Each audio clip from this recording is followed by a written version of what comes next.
Assalamualaikum warahmatullahi wabarakatuh. Waalaikumsalam. Waalaikumsalam. Ya, selamat malam semuanya. Ibu. Ya, gimana kabarnya? Sehat semua? Alhamdulillah sehat. Kita mulai saja ya. Ini pertemuan ke sesi keempat ya. Sesi keempat. Ya, sebelumnya kita sudah membahas apa itu subjek pajak, terus kemudian objek pajak, konsep dari laba BUT ya, dan malam ini kita membahas tentang biaya pengurang penghasilan pengurang penghasilan ya. Ini nanti kita bagi dua pekan ya. Pekan ini kita membahas tentang deductible expense dulu ya. Terus kemudian nanti baru minggu depannya adalah tentang non-deductible expense. Oke, kita review sejenak dulu ya kawan-kawan. Mungkin sudah pernah mendengar ya apa sih konsep dari biaya pengurang itu. Oke, nah kalau kita lihat biaya pengurang itu kan diatur di dalam pasal 6 ya, Undang-Undang PPh ya, yang dikatakan bahwa atau disebut sebagai tax deduction ya, yang mana terdiri dari biaya yang memiliki masa manfaat tidak lebih dari 1 tahun ya, atau revenue expenditure disebutnya. Terus kemudian ada capital expenditure yang dibebankan melalui penyusutan dan amortisasi. Artinya apa? Ada biaya yang memiliki masa manfaat lebih dari 1 tahun ya.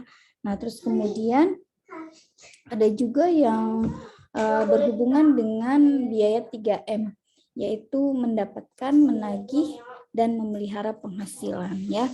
Nah, ini biasanya berkenaan dengan relate ya, business relate ya, business relate expense. Nah, yang berikutnya adalah tidak berkaitan untuk mendapatkan penghasilan yang dikenakan PPh final.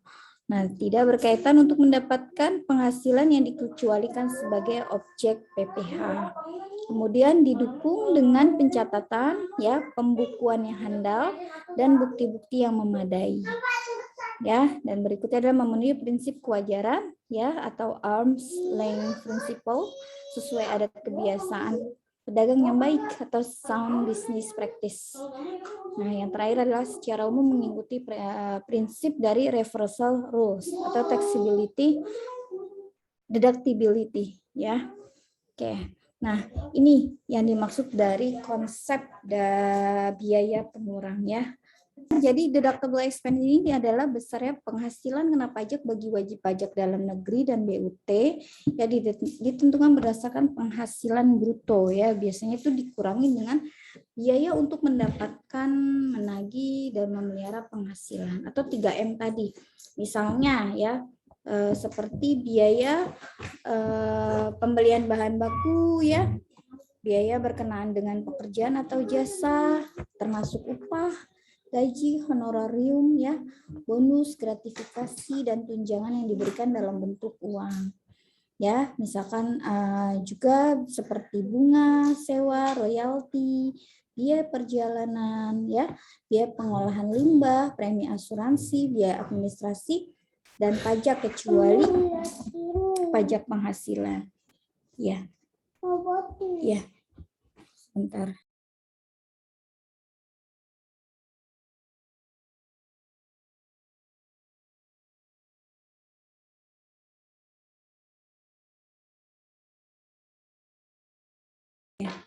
Nah, tadi ya biaya 3M itu ya, misalkan gini, untuk didapatkan untuk dapat dibebankan sebagai biaya, pengeluaran tersebut harus mempunyai hubungan langsung maupun tidak langsung dengan kegiatan usaha ya, atau kegiatan untuk mendapatkan, menagih, dan memelihara penghasilan. Oke. Iya. Yang merupakan objek pajak. Nah, dengan demikian pengeluaran untuk mendapatkan, menagih, dan memelihara penghasilan bukan objek pajak, tidak boleh dibebankan sebagai biaya. Pengeluaran untuk memperoleh harta berwujud. ya, dan amortisasi atas pengeluaran untuk memperoleh hak atas biaya lain yang mempunyai masa manfaat lebih dari 1 tahun, sebagaimana dimaksud dalam pasal 11 ya dan pasal 11A. Oke, jadi misalkan gini, pengeluaran yang menurut sifatnya merupakan pembayaran di muka ya, misalnya sewa untuk beberapa tahun yang dibayar sekaligus. Nah, pembebanannya ini dapat dilakukan melalui alokasi. Oke, begitu ya maksudnya ya. Nah, kemudian yang berikutnya adalah iuran kepada dana pensiun yang pendiriannya telah disahkan oleh Menteri Keuangan. Nah, ini udah jelas ya. Jadi sudah ada SK-nya ya, atau sudah disahkan oleh Menteri Keuangan kita. Oke. Yang berikutnya adalah kerugian karena penjualan atau pengalihan harta yang dimiliki dan digunakan dalam perusahaan ya, atau yang dimiliki untuk mendapatkan, menagih dan memelihara penghasilan. Oke.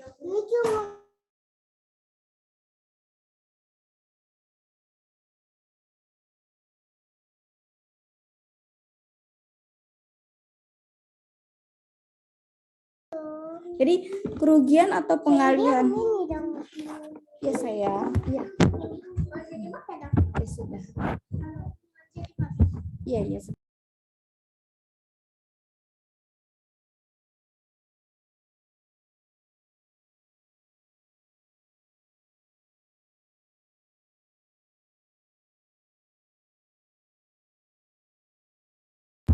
Misalkan kerugian karena penjualan harta ya, atau pengalihan harta yang dimiliki tetapi tidak digunakan dalam perusahaan, atau yang dimiliki tetapi tidak digunakan untuk mendapatkan, menagih dan memelihara. Iya nak, sabar ya nak. Memelihara penghasilan. Nah, jadi itu tidak boleh dikurangkan ya, tidak boleh dikurangkan dari penghasilan bruto. Oke, yang selanjutnya adalah kerugian dari selisih kurs mata uang asing. Ya, jadi kerugian karena fluktuasi kurs mata uang asing diakui berdasarkan sistem pembukuan yang dianut dan dilakukan secara taat asas sesuai dengan SAK yang berlaku di Indonesia. Oke, ya itu yang poin 5. Nah, yang berikutnya adalah biaya penelitian dan pengembangan perusahaan yang dilakukan di Indonesia. Jangan dipencet-pencet saya. 1 jam. Ya, nah ini diberikan dalam jumlah yang sewajarnya.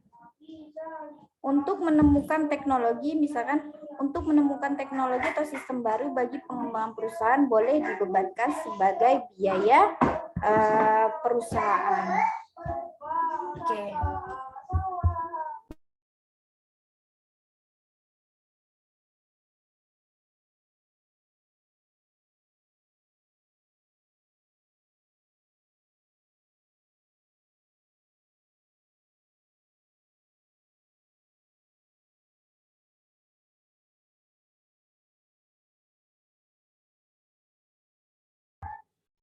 Oke, yang berikutnya adalah biaya beasiswa, magang, dan pelatihan. Oke. Oke, jadi belum saya. Biaya yang dikeluarkan untuk keperluan beasiswa, ya, magang dan pelatihan dalam rangka peningkatan kualitas sumber daya manusia dapat dibebankan sebagai biaya perusahaan. Cuma dengan memperhatikan kewajarannya ya. Misalkan nih termasuk beasiswa yang dapat dibebankan sebagai biaya adalah beasiswa yang diberikan kepada pelajar, mahasiswa, dan pihak lain.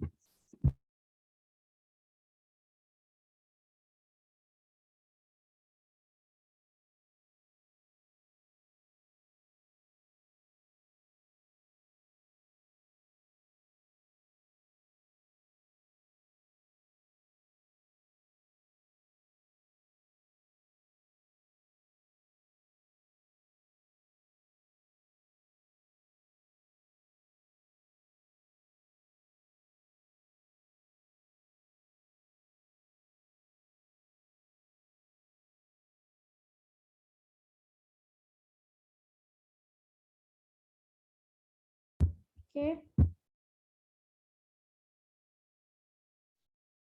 Oke, baik. Saya lanjutkan ya. Oke.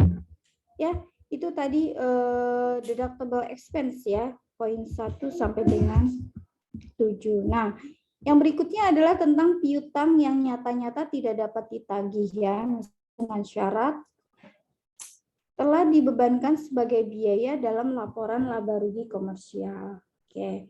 Yang berikutnya adalah telah diserahkan penagihannya kepada pengadilan negara atau badan urusan piutang dan lelang negara.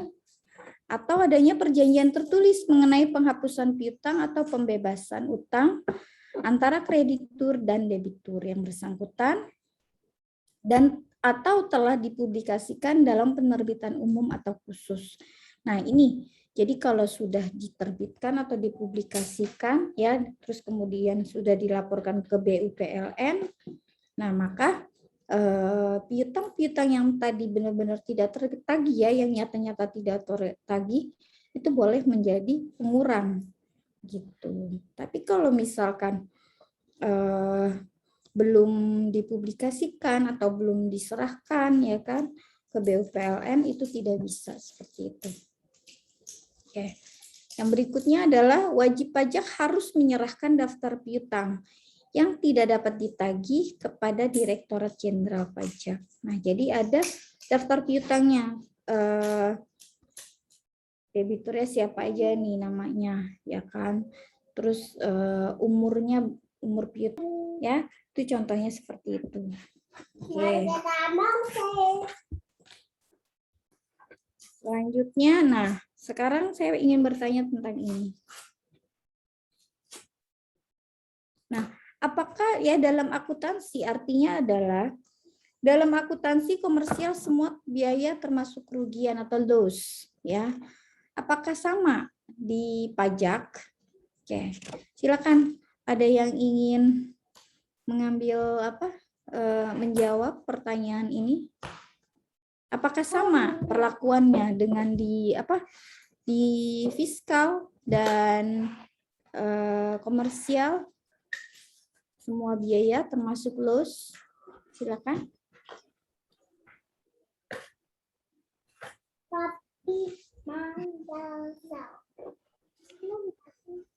Gimana? Tidak, Ibu. Ya, tidak. Kenapa alasannya? Ya karena di pajak udah ada peraturannya sih, biasanya rekonsiliasi fiskal. Ya, ada rekonsiliasi fiskal ya. Baik, nanti koreksi fiskal positif dan negatif. Oke, terima kasih Indah.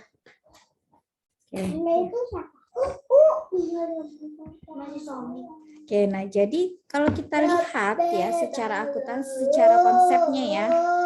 Nah, di dalam akuntansi komersial semua biaya termasuk kerugian atau dapat dikurangkan dalam menghitung penghasilan neto, net income gitu kan.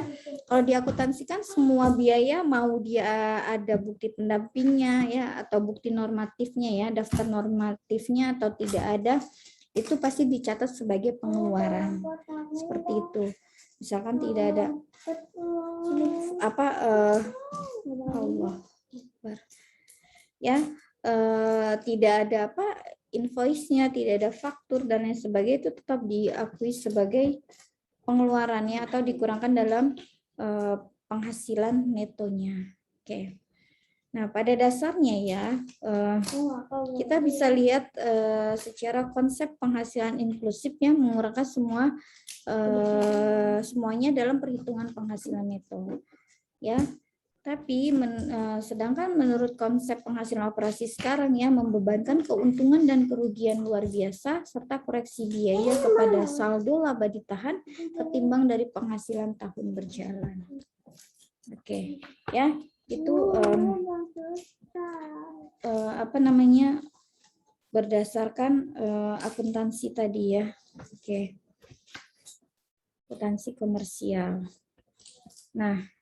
Bagaimana dengan fiskal? Nah, berbeda dengan kedua konsep itu, ya. Jadi tadi di dalam akuntansi komersial itu kita memiliki dua konsep, ada konsep penghasilan inklusif dan konsep penghasilan operasi sekarang. Subhanallah, sebentar ya nak, abang. Ya, gitu. Nah, bagaimana dengan fiskal atau pajak ya? Nah, konsep kalau untuk perpajakan tidak semua dapat dikurangkan ya. Tidak semua biaya dapat dikurangkan. Nah, selain itu kita harus membuat nih garis pemisah. Ada aturan hal yang biasa dan luar biasa tadi di dalam pasal 6 tersebut ya. Nah, terus untuk tujuan pajak, koreksi biaya dapat dilakukan dalam tahun yang sama langsung ke rugi laba. Nah, seperti yang disampaikan Indah tadi, itu enggak sama karena di dalam fiskal perlu dilakukan rekonsiliasi fiskal tadi kan, adanya rekonsiliasi fiskal baik positif maupun negatif ya. Nanti kita akan melakukannya di laporan laba rugi ya di tahun yang berjalan. Oke. Nah, jadi ya kesimpulannya pasal 6 Undang-Undang PPH ya nomor 36 tahun 2008 ini dia menyuratkan bahwa biaya yang dapat dikurangkan ya, tentang biaya yang dapat dikurangkan. Oke. Nah, di dalam deductible expense ini ya kita mengenal biaya-biaya yang dapat diperkenankan sebagai penghasilan bruto. Nah, gunanya untuk apa? Dalam menghitung penghasilan kena pajak. Yang dilakukan oleh siapa gitu kan? Oleh ini karena kita PPH 2 jadi saya fokus ke wajib pajak badannya ya. Wajib pajak badan diperkenankan untuk melakukan pengurangan terhadap penghasilan bruto dengan biaya-biaya perolehannya. Nah, maka terbagi menjadi dua golongan yang tadi di awal sudah saya jelaskan. Astagfirullah.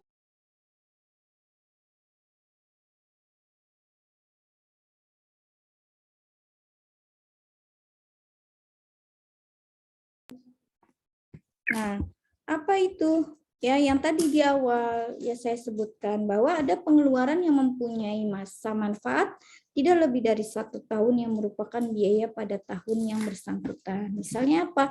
Seperti gaji, biaya administrasi, bunga, biaya rutin, pengolahan limbah dan sebagainya. Oke.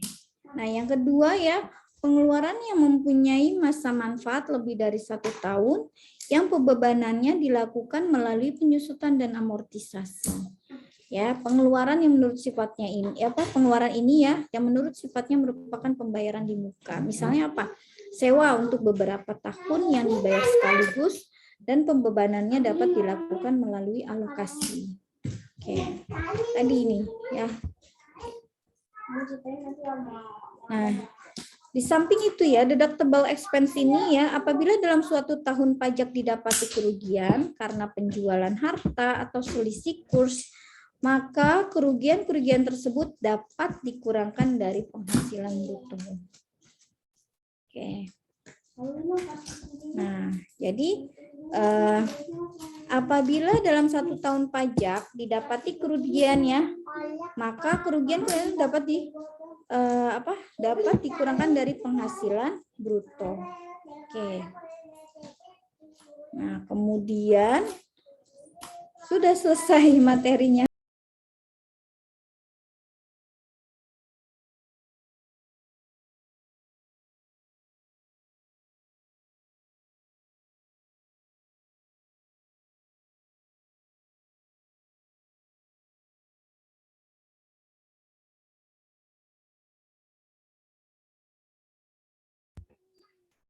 Nah, oke. Nih, misalkan ini ada bentuk rekonsiliasi ya. Oke.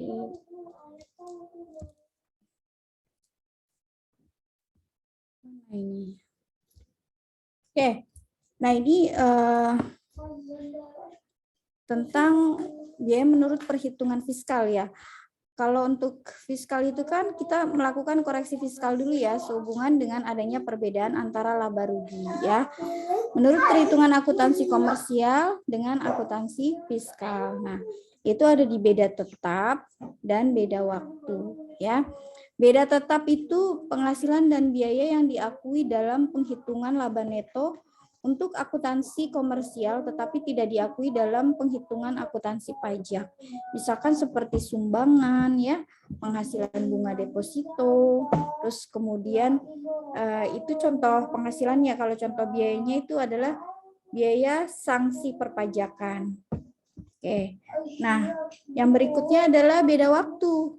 Beda waktu yaitu penghasilan dan biaya yang dapat diakui saat ini oleh akuntansi komersial tetapi tidak dapat diakui sekaligus oleh akuntansi pajak. Biasanya karena perbedaan metode pengakuan, ya.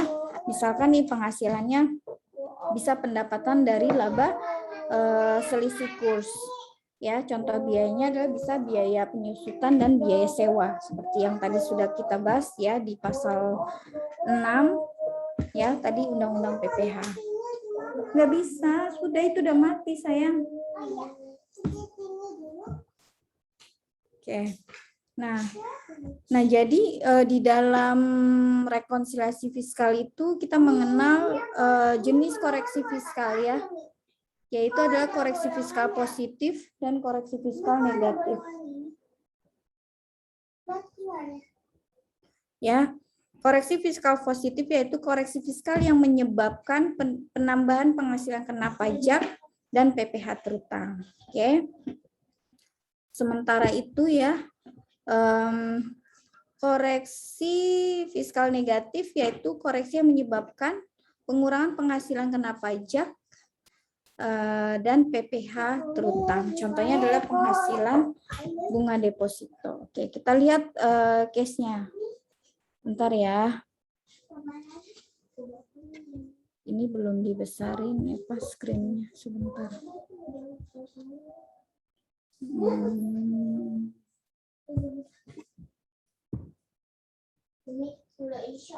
Sholat dulu sana kalau enggak.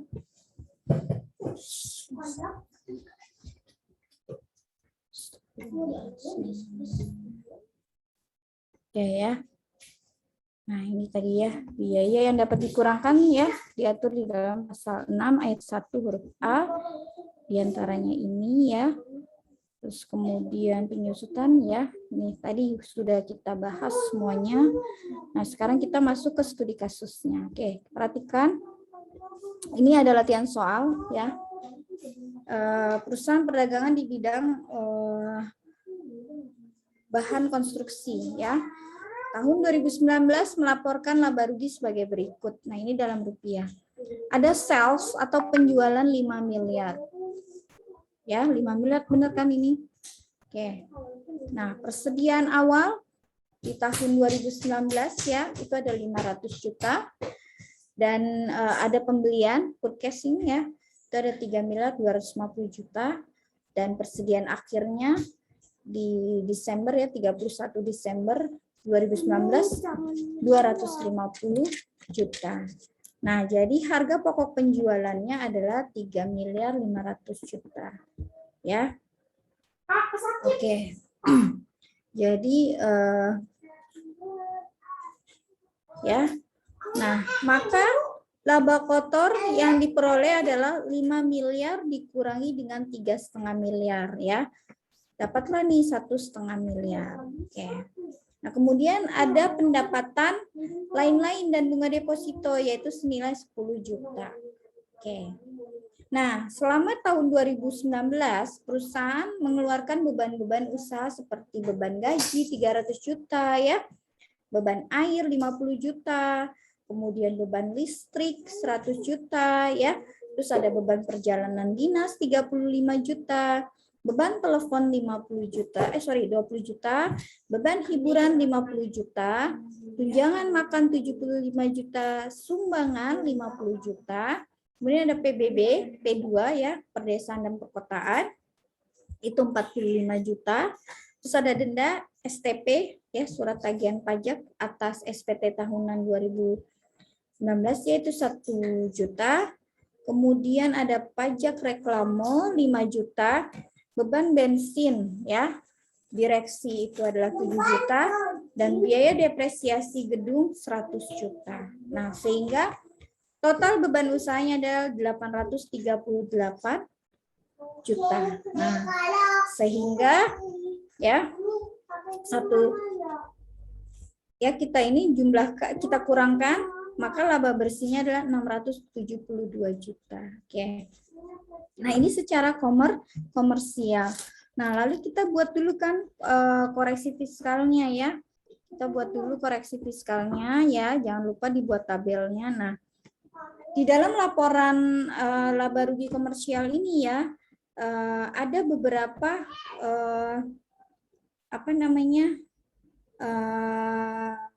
transaksi ya, transaksi atau beban-beban ya, yang perlu kita lakukan penyesuaian atau koreksi fiskal tadi. Ya, misalkan nih, beban gaji adalah total gaji dan THR kepada karyawan dan direksi. Oke. Nah, kita nih mulai mempraktikkan apakah ini termasuk biaya yang boleh ya, deductible expense atau non deductible expense tadi ya. Coba kalau kita amati ya dari nomor 1 ini, dari beban gaji ini ya, beban gaji yang 300 juta ini adalah total gaji dan THR kepada karyawan dan direksi.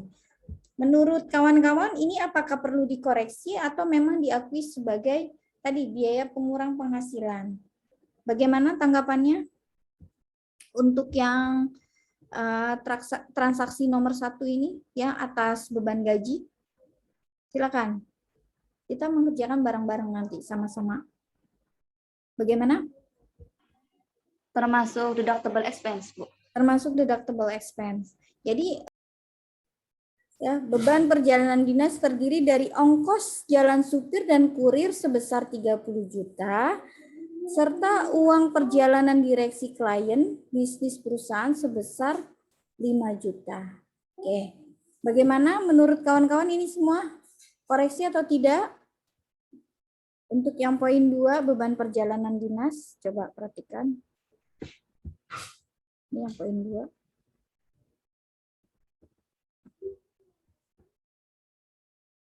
Oke. Koreksi atau tidak beban perjalanan dinas? Tidak, Ibu. Tidak. Kenapa?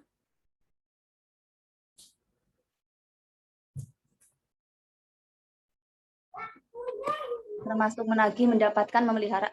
Oke. Ya. Oke. Baik. Nanti dicocokkan ya sama jawaban saya. Oke, ini menurut pendapat kawan-kawan dulu. Nah, berarti di sini beban perjalanan dinasnya tetap 35 juta ya. Kita nanti. Ingat ya. Biaya telepon terdiri dari 16 juta untuk tagihan telepon dan internet kantor. Ya, 4 jutanya untuk biaya pulsa bagi direksi. Ya, gimana? Masih ingat nggak ini? Koreksi. Koreksinya berapa? 4 juta. 4 juta. Nggak apa-apa, Indah. Nanti saya jelaskan. Kita kerjakan dulu aja sesuai sama pemahaman kawan-kawan dulu semuanya. Gitu. Oke, berarti koreksinya 4 juta. Tadi beban telepon ya. Oke, berarti koreksi positif apa negatif nih?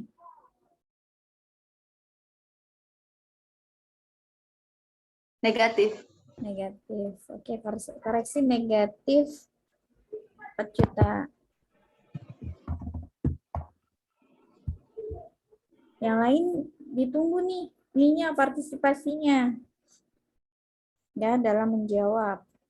Kemudian pada bulan September 2019, perusahaan mengikuti Dharma Wisata Kementawai yang diikuti oleh seluruh karyawan dengan rincian biaya charter bis dan perahu 10 juta, biaya hotel 20 juta, biaya makan 5 juta, sementara sebesar 15 juta adalah biaya hiburan direksi ke Pekanbaru selama tahun 2019. Ini bagaimana?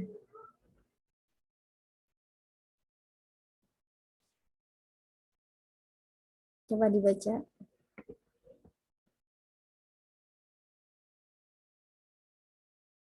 Koreksi apa tidak?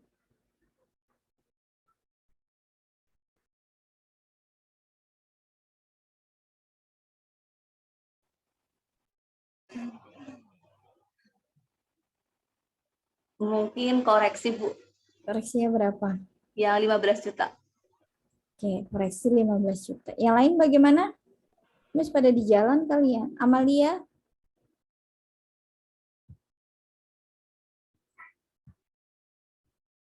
Oke, nggak ada respon. Baik. Ini koreksi positif negatif, Indah. Negatif. Negatif. 15 juta ya. Baik. Kita lihat lagi ke berikutnya. Poin 5. Tunjangan makan terdiri dari tunjangan uang makan dalam bentuk uang kepada seluruh karyawan dan direksi. Ya, ini pernah kita bahas loh. Yang apa namanya? Tentang natura atau kenikmatan, tapi ini termasuk ke dalam tunjangan. Coba.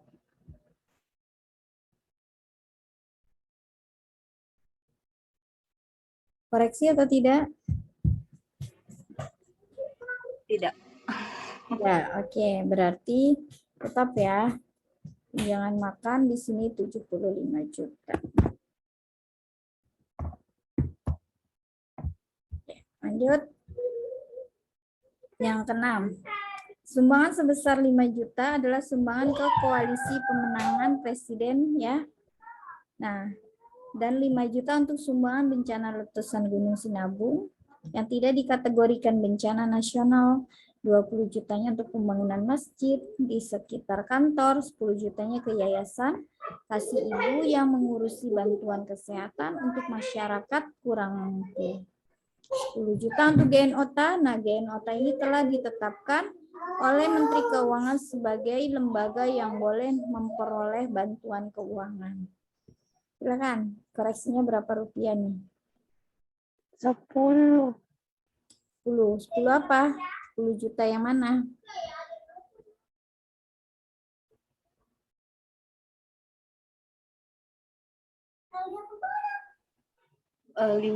Ini apa?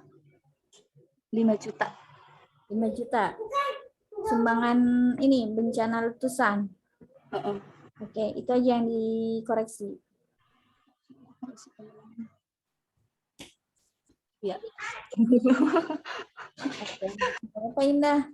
Kalau kita belajar, nanti kita buktikan di sini. Oke, berarti di sini 5. Lagi ya.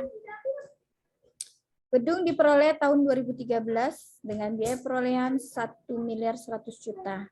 Disusutkan dengan metode garis lurus, masa manfaatnya adalah 10 tahun dengan estimasi nilai sisa 100 juta. Oke. Koreksi? Positif atau negatif? Atau tidak dikoreksi?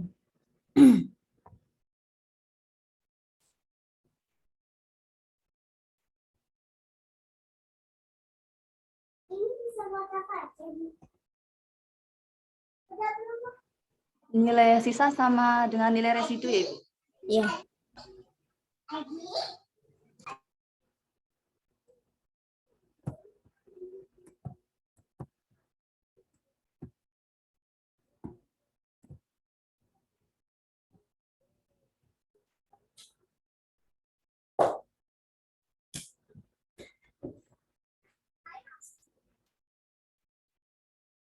Silakan.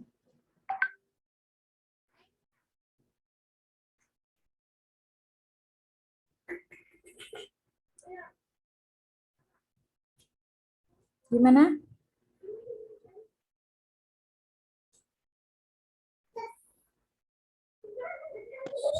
Sepertinya dikoreksi, tapi saya nggak tahu berapanya, Bu. Nggak apa-apa. Berapa?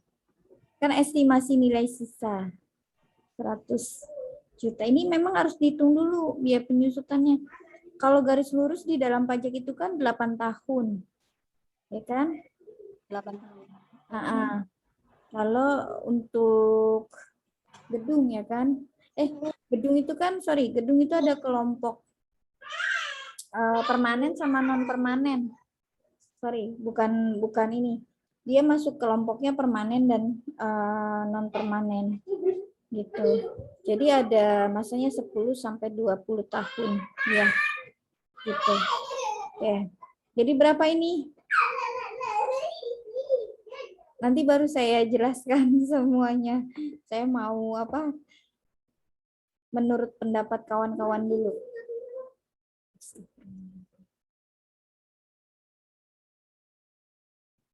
Koreksi berapa?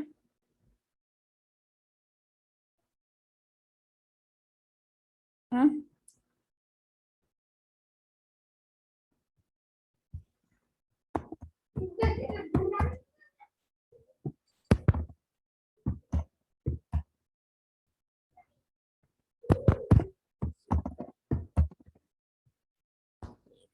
Dikurangi 35 juta.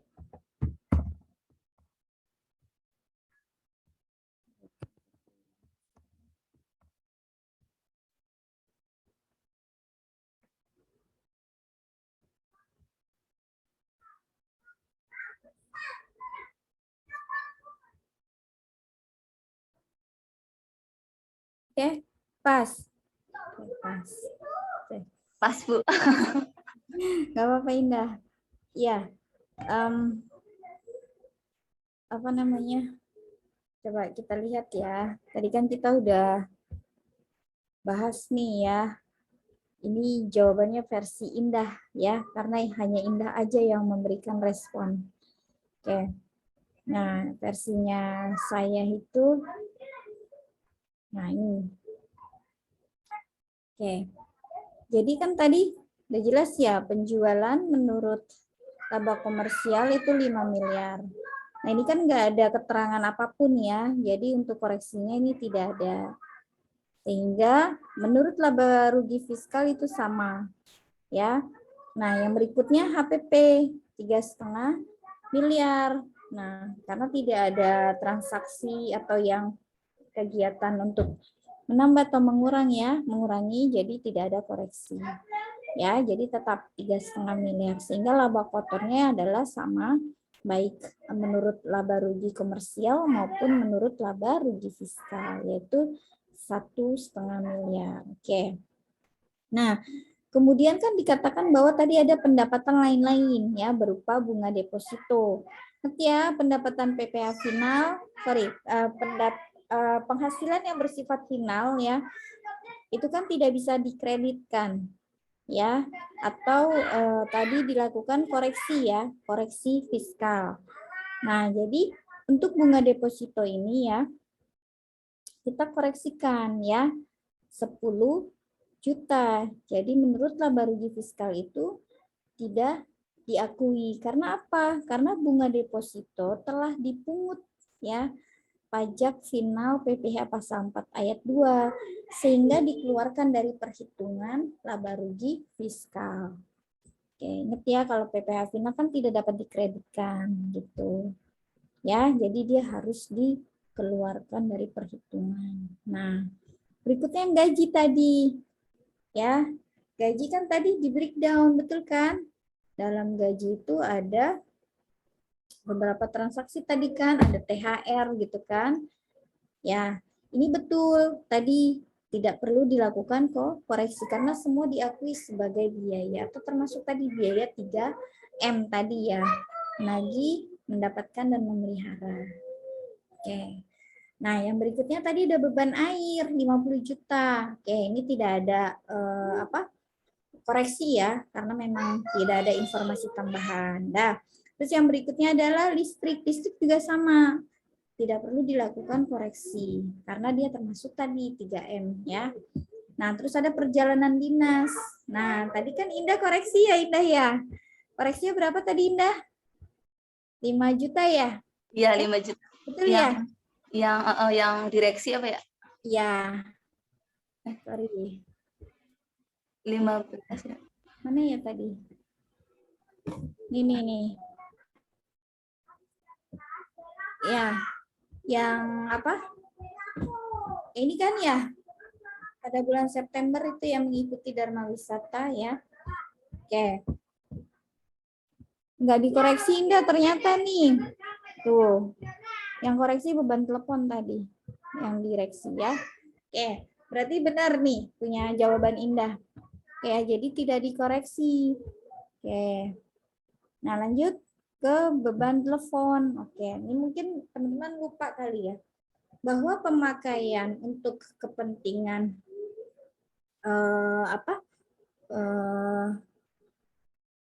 kan ini kalau telepon kan walaupun digunakan oleh operasional kantor, karena ini dibawa pulang, handphonenya adalah pribadi milik direksi ya tadi ya.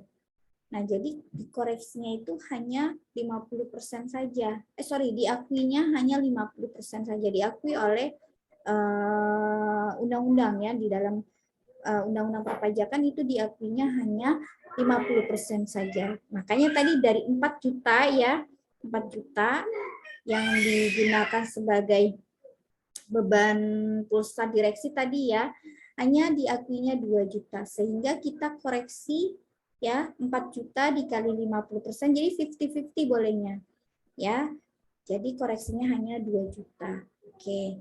Nah, kenapa 50-50? Jadi asumsinya gini, karena itu adalah dipakai oleh direksi, terus kemudian handphone itu kan milik pribadi, betul kan?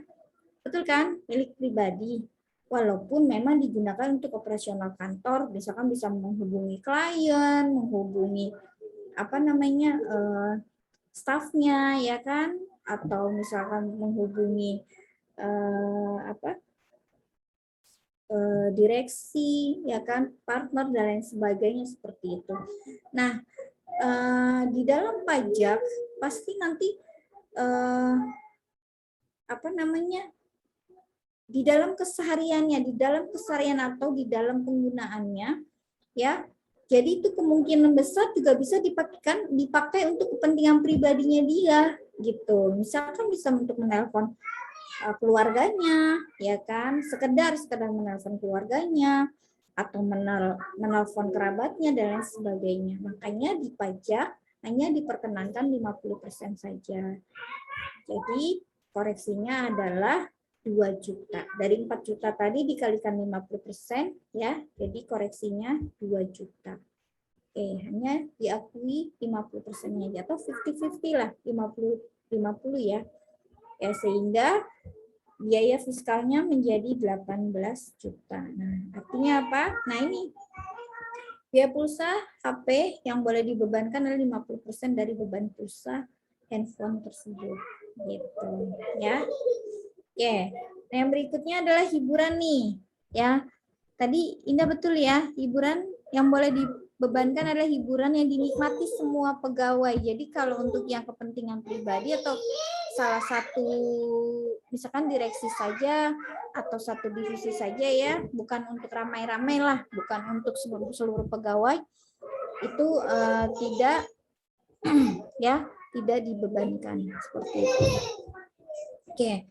Nah, selanjutnya tunjangan makan. Nah, ini yang kemarin disebut sebagai, yang kemarin kan ada yang bertanya ya, apa sih Bu natura atau kenikmatan itu, gitu kan? Nah, ini ya, jadi tunjangan makan yang boleh dibebankan jika diberikan dalam bentuk makanan. Kalau ini kan tadi enggak kan, dalam bentuk uang, betul enggak? Nah, jadi dia dikoreksi sebesar 75 juta, sehingga 0.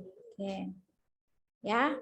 Nah, yang selanjutnya adalah sumbangan. Nah, sumbangan ini dikoreksi. Jadi, sumbangan yang boleh dibebankan adalah sumbangan untuk bencana nasional, ya, berdasarkan aturan pemerintah atau organisasi yang sudah ditetapkan oleh Menkyu untuk memperoleh sumbangan, misalkan seperti diakui sama Bazis tadi, Badan Amil Zakat, ya kan, dan sebagainya.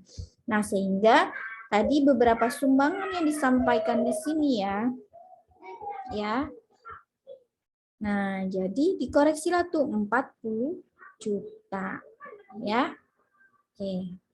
Berarti sumbang ini Nggak bisa kan? Enggak nih. Ya, jadi dikoreksi semuanya. Ya, sebesar 40 juta. Jadi hanya tersisa 10 juta saja. Nah, kemudian PBB. Nah, PBB ini udah jelas nih, PBB-nya P2. Ya, jadi boleh diakui sebagai biaya pengurang. Terus ada surat tagihan pajak. Ingat ya, surat tagihan pajak ini tidak boleh ya, tidak boleh dibebankan kecuali pokok terutangnya saja. Kalau tadi kan udah jelas di dalam STP ya ada 1 juta atau surat tagihan pajaknya ya. Nah, yang berikutnya adalah pajak reklame. Nah, pajak reklame ini boleh karena berkaitan tadi dengan penggunaan mesin. Mungkin pelang perusahaan ya, kayak papan billboardnya itu kan ya, yang punya perusahaan yang menunjukkan. Nah, itu nggak apa-apa. Itu diakui karena memang untuk kegiatan tadi masuk ke dalam biaya 3M. Nah, kemudian bensin direksi. Nah, ini juga nih harus dikoreksi karena ini adalah berupa fasilitas hanya diberikan kepada karyawan tertentu saja. Sehingga ini tidak berhubungan dengan pekerjaan ya, tidak berhubungan dengan pekerjaan si direksinya. Jadi dikoreksi. Nah, ini yang tadi Indah bingung nih ya. Nah, depresiasi atau tadi ada penyusutan ya 100 juta ya. Nah, kan tadi udah jelas setiap tahunnya adalah 10 juta, betul kan? Nah, karena menurut Undang-Undang Pajak ya, bangunan ini memiliki masa manfaatnya 20 tahun, bukan 10 tahun. Kalau tadi kan udah jelas secara akuntansi diakuinya 10 tahun, dihitungnya 10 tahun. Ya. Nah, tapi di dalam Undang-Undang Pajak ya, bangunan permanen ini adalah 20 tahun. Gitu. Maka kita hanya mengakui ya secara fiskal yaitu 50 juta saja sehingga dikoreksi 50 juta. Tadi udah jelas ya jumlahnya itu berapa.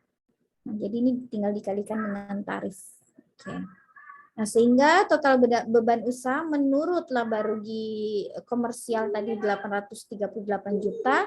Nah, setelah dikoreksi fiskal ya, laba rugi fiskalnya itu menjadi 648 juta. Nah, sehingga menghasilkan nih laba rugi bersihnya ya. Karena tadi ada koreksi fiskal sehingga laba atau penghasilan kena pajaknya ya atau laba bersihnya ini sebesar 852 juta. Oke. Nah, jadi itu koreksi fiskal yang atas transaksi atas laporan keuangan PT Chem tadi ya. Oke, ya kawan-kawan. Ini contoh misalkan bagaimana kita melakukan mana biaya yang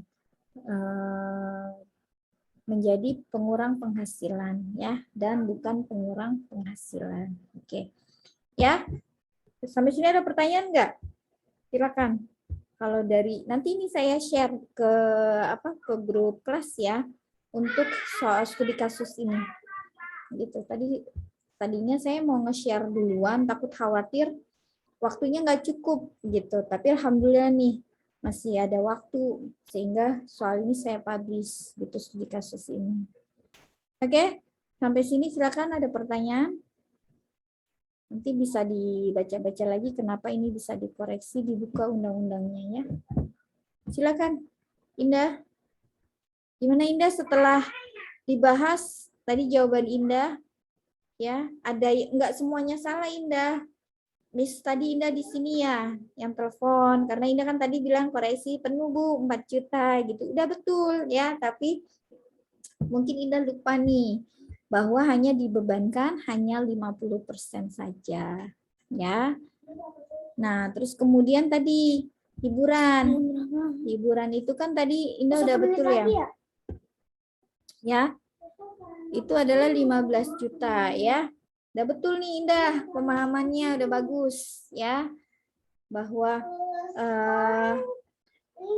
hiburan yang boleh dijadikan biaya yang boleh diperkenankan menjadi biaya adalah untuk semua ya, untuk semua. Tapi kalau untuk pribadi jangan sayang nanti rusak. Nah. Ya udah. Ya udah. Nanti dulu Ken. Sebentar ya. Itu adalah 15 juta ya.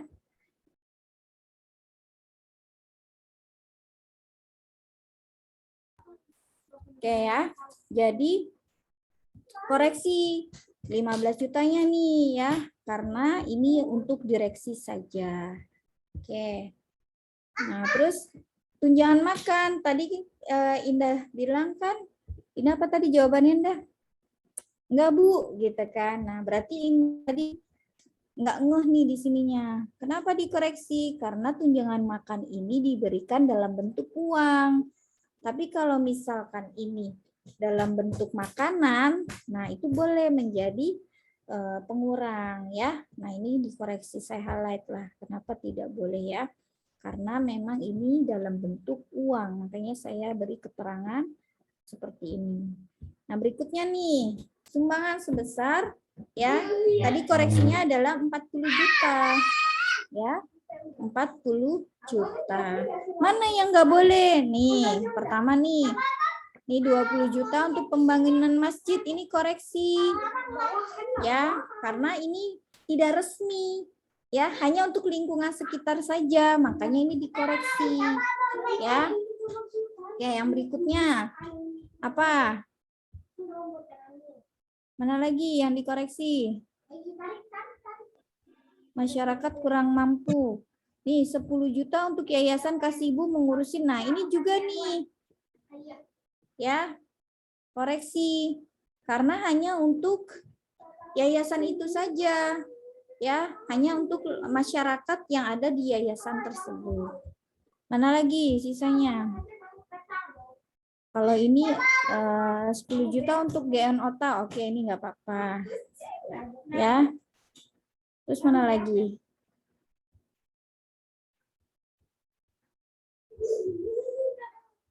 Nah, ini sumbangan sebesar ini untuk kemenangan. Nggak ada sangkut pautannya kan sama kegiatan kan? Ini koreksi juga. Oke. Nah, terus kemudian mana lagi? Sama ini, ya enggak? Oke. Jadi yang diakui berapa? 10 juta. Nah, ini udah jelas nih karena telah ditetapkan oleh Menteri Keuangan. Oke, jadi yang hanya diakui hanya 10 juta saja. Oke. Ya. Nah, terus kemudian karena ini kan untuk 10 tahun. Nah, artinya kalau 20 tahun kan tinggal dibagi 2 saja kan? Gitu. Jadi hanya 50 juta. Sehingga koreksi 50 juta gitu. Ya. Oke. Nah, yang lain-lain itu disesuaikan. Tadi ada STP, ingat kalau surat tagihan pajak itu hanya yang boleh ya, yang boleh menjadi biaya hanya pokok terutang saja. Sanksi berupa administrasi, denda, ya, bunga, denda dan kenaikan itu harus dikoreksi. Oke, seperti ini tadi.